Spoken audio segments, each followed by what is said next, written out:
So in the Samsung Buds 4, we can actually find multiple controls. And now I'm going to show you all of them step by step. As you can see, first of all, let's go for physical touch control. So we get the media controls, and we can pinch to play and pause, double pinch for next track, triple pinch for previous, swipe up and down to adjust volume level.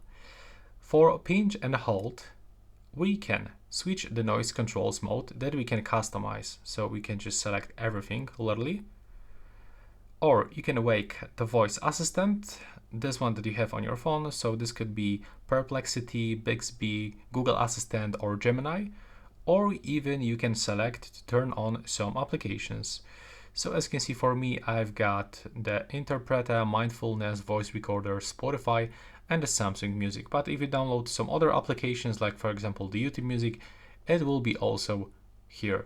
The next controls are for calls. So you can answer a call or end call by pinching your earbuds, or you can decline by pinching and hold.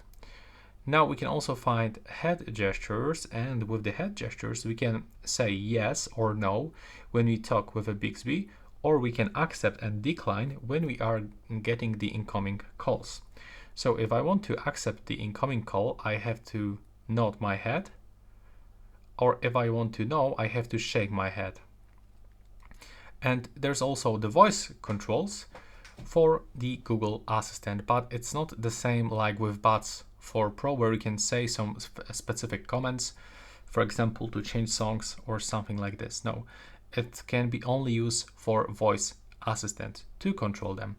And this is actually all controls that you can find on this device. And if you are looking for the place of that physical touch control, so it's located over here on the both earbuds. Small cutout.